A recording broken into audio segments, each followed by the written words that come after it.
chante-le.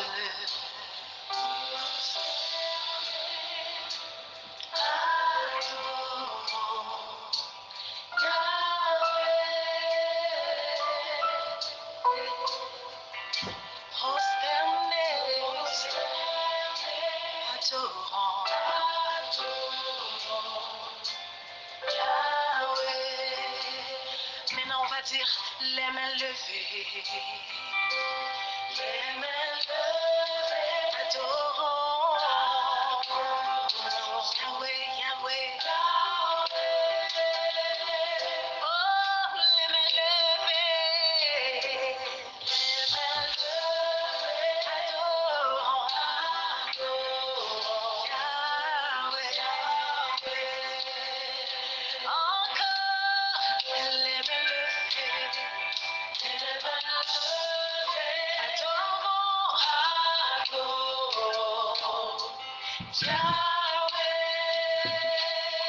Chante-le de tout ton cœur, de toute ta pensée.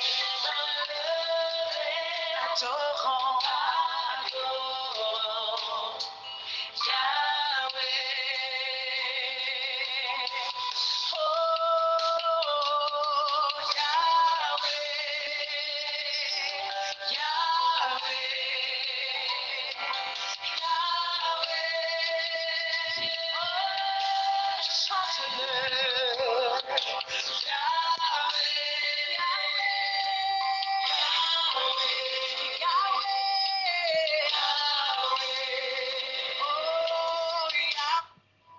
Alléluia. Alléluia. Gloire, gloire à Dieu. Gloire au Seigneur Jésus-Christ. Seigneur Jésus, nous t'adorons, nous t'élevons, nous t'exaltons, Seigneur Jésus-Christ. De nos mains levées, nous t'élevons, nous t'exaltons. Quand je regarde, Seigneur Jésus-Christ, quand je regarde les bontés de mon Dieu avec tout ce que tu as fait dans ma vie, avec tout ce que tu as fait dans nos vies, Seigneur Jésus-Christ, mon âme ne fait que t'exalter, mon âme ne fait que te louer, Seigneur Jésus-Christ. Même dans la nuit, je me suis mon lit, Seigneur, je ne fais que penser à toi, à méditer, Seigneur Jésus-Christ, à ta beauté, à ta grandeur et à ta bonté, Seigneur Jésus-Christ. Merci, Papa, merci, Seigneur Jésus-Christ, pour tout ce que tu ne cesses de faire dans nos vies, Seigneur Jésus. Nous sommes tellement reconnaissants. Toi qui nous as gardés, Seigneur, tout le mois de janvier, nous voici encore dans ce second mois de l'année. Merci, Seigneur, pour ta paix. Merci pour ta grâce. Merci pour tes bienfaits. Merci pour tes faveurs. Seigneur, nous sommes tellement reconnaissants. Nous savons que ce n'est pas force, ce n'est pas puissance, mais c'est ta grâce qui nous a conduits jusqu'à ce moment-ci. C'est pourquoi nous voulons te dire merci du fond de notre cœur, Seigneur Jésus-Christ. Quand je regarde, Seigneur, les montagnes, quand je regarde la mer, quand je regarde, Seigneur, ce que tu as créé, Seigneur Jésus-Christ, Papa, tu es au-delà de mon imagination, Seigneur Jésus-Christ. Toi qui me connais mieux que moi, tu as enregistré tout ce que je serai dans ton livre, Seigneur Jésus-Christ. Avant que je ne prenne une décision, tu es déjà au courant de cela, Seigneur Jésus-Christ. Oui, toi qui vas dans mon futur pour prendre soin de tout ce qui ne va pas, Seigneur Jésus-Christ. Oui, merci, Seigneur. Toi qui m'attendais dans mon futur, Seigneur Jésus-Christ. Merci, Abba, reçois la gloire, reçois l'honneur, Seigneur Jésus-Christ. Nous remettons le cœur en tes mains ce matin. Tout péché, toute iniquité qui pourrait empêcher ta présence, Seigneur, ce matin. Nous demandons ta miséricorde, Seigneur. Nous demandons ton pardon, Seigneur Jésus-Christ. Viens nous laver, sanctifie-nous au nom puissant de Jésus-Christ.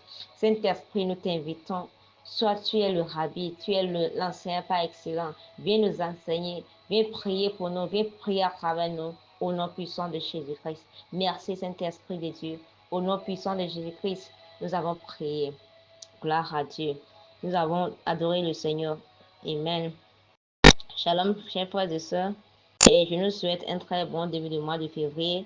Que la gloire de Dieu et sa grâce puissent se manifester dans notre vie tout au long de ce mois au nom puissant de Jésus-Christ. Ouvrons la Bible. Le Seigneur veut nous parler ce matin dans le livre d'Apocalypse 22, verset 2. Ouvrons la Bible. Apocalypse 22 dit ceci. De chaque côté du fleuve se trouvait l'arbre de vie, qui portait 12 récoltes de fruits, donnant son fruit chaque mois. Et les feuilles de l'arbre servent à la guérison des nations. De chaque côté du fleuve se trouve l'arbre de vie, qui portait 12 récoltes de fruits, donnant son fruit chaque mois. Et les feuilles de l'arbre servent à la guérison des nations. Gloire à Dieu.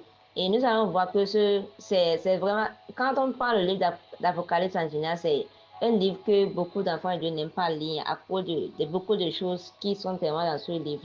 Gloire à Dieu. Nous allons voir que c'est la révélation que Dieu a donnée à Jean. À Jean. Et quand on parle de l'arbre de vie, la Bible a notifié que à tous ceux qui seront vainqueurs, ils les feront manger de ce fruit de l'arbre de vie. Gloire à Dieu. Ils les feront manger ce fruit de l'arbre de vie. N'oubliez pas qu'au début, dans Genèse, c'est cet arbre de vie que ils ont interdit à l'autre là de manger. Parce que le mal n'était pas arrivé pour eux de manger cela. Ils les ont interdit de manger cela. Et c'est ça qu'ils ont mangé. Et c'est ça qui les a fait quoi? C'est ça qui les a séparés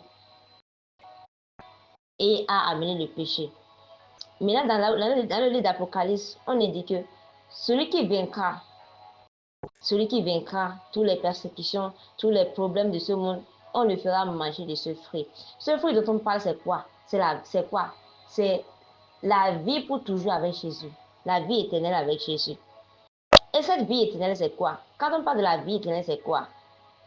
C'est vrai, d'autres personnes vont me dire que c'est le royaume des cieux, c'est tout cela. Mais la Bible nous dit encore, il nous renseigne que la vie éternelle, c'est de connaître quoi? Jésus-Christ, le Fils de Dieu. C'est la connaissance de Jésus-Christ qui est la vie éternelle en fait. Parce qu'au fur et à mesure que tu le connais davantage, cette vie s'écoule. Cette vie s'écoule en toi. Gloire à Dieu. Et cette vie, ça ne fait que... C'est une semence. Au fur et à mesure que tu le connais davantage, il y a une semence qui est là. Et cette semence ne fait que germer de fruits. Cette semence, c'est la vie de Dieu. Gloire à Dieu. Et ça ne fait que germer de fruits. Et ces fruits, ce n'est pas n'importe quel fruit. C'est des fruits qui sont... Leur rôle, c'est quoi?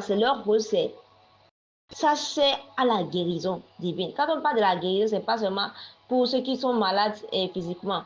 Il y a des guérisons spirituelles sur tous les plans, que ce soit plan financier, plan marital, tous les plans de la vie. Donc nous, en tant qu'enfants de Dieu, nous savons que nous portons cette semence en nous. Mais il y a d'autres personnes. Ils n'arrivent pas à tenir ferme jusqu'à la fin. Au début de leur foi, de leur conversion, on voit la semence là en eux. On voit qu'ils se battent pour connaître davantage. Parce que la vie éternelle, c'est de quoi? C'est de connaître Jésus, de le connaître de jour en jour. Mais on voit que d'autres personnes arrivent à un moment T, ils font quoi? Ils se disent que nous, on connaît davantage, on n'a plus besoin de connaissances encore. Et puis ils abandonnent. Ils se déconnectent complètement de la source. Alors que quiconque se déconnecte de la source, c'est fini. La personne va se sécher complètement. Gloire à Dieu. La personne va se sécher complètement. Parce que l'arbre de vie, c'est que l'arbre de vie ne peut pas produire de fruits. Si l'arbre de vie, l'arbre de vie qui est planté en nous, du moins, voilà, ça ne peut pas produire de fruits si on est déconnecté de la source. Gloire à Dieu. Donc, on doit rester connecté à la source afin que nous puissions produire des fruits. Parce que n'oubliez pas, il dit que c'est chaque mois que cet arbre produit des fruits. Chaque mois. Chaque mois. Donc, tous les 12 mois qu'on a du janvier à décembre, c'est chaque mois ça produit des fruits. Parce que quoi? Cet arbre est planté sous un courant d'eau. L'arbre est planté, est connecté à la source. Et si l'arbre est connecté à la source, ça veut dire que ça ne va pas permettre à produire des fruits. On n'a pas besoin de prier pour cet arbre avant de produire des fruits. C'est quelque chose de naturel, quoi. L'arbre là ne peut pas peiner à produire de fruits. Ça produit ses fruits chaque mois. Et c'est la même chose lorsque notre vie est enracinée dans la présence de Dieu. Lorsque notre vie est enracinée à la source. On fait quoi? On va produire chaque fois des fruits. Gloire à Dieu. Des fruits durables.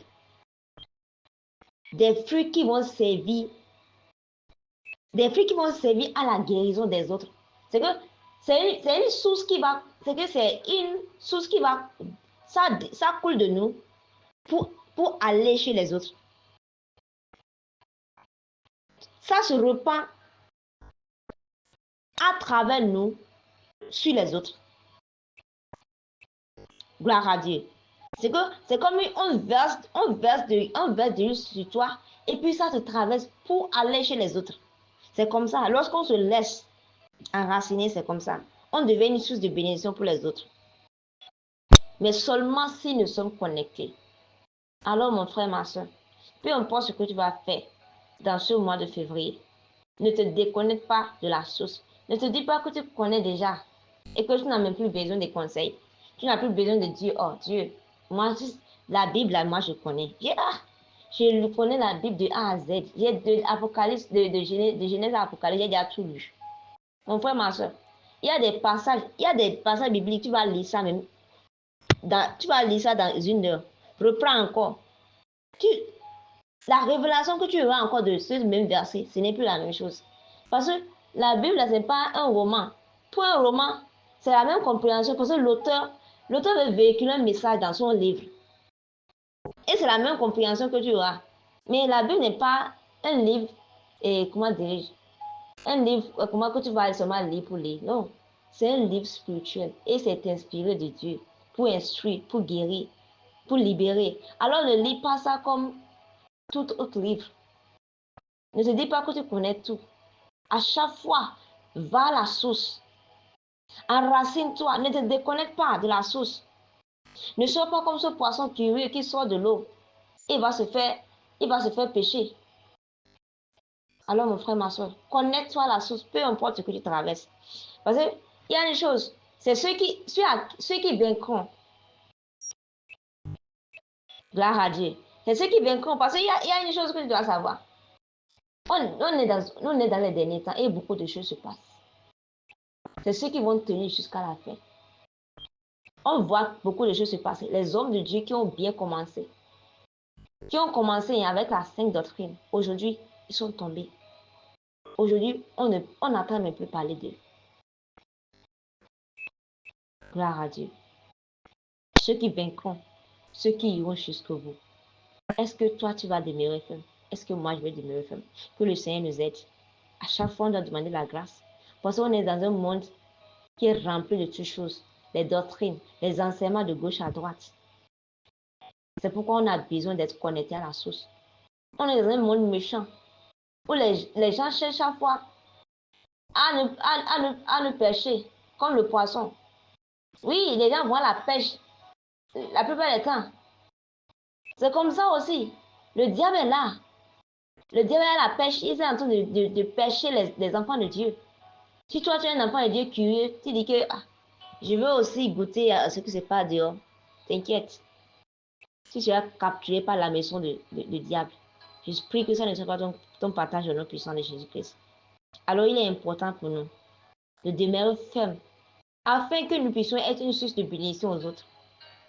Parce que lorsque la vie de... C'est une semence, lorsque cette vie de Dieu va demeurer en nous et qu'à chaque fois on grandit dans la connaissance de Dieu, c'est que on va tellement produire beaucoup de fruits et être une bénédiction.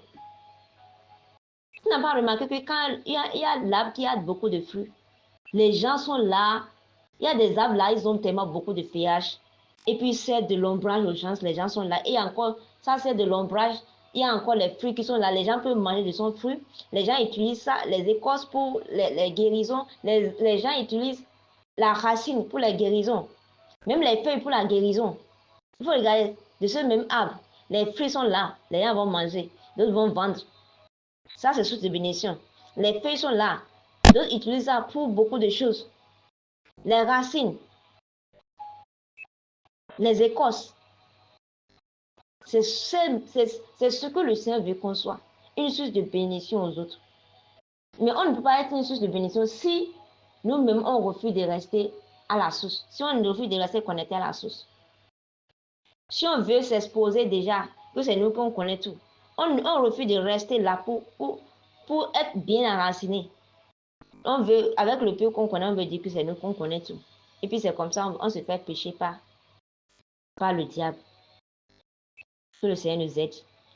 Je prie qu'on ne soit pas victime de cela au nom puissant de Jésus-Christ. Que le Seigneur nous oriente en ce mois de février et qu'il nous aide à faire et à marcher dans sa volonté au nom puissant de Jésus-Christ. Baissons notre tête pour la prière. Seigneur Jésus, nous te rendons grâce.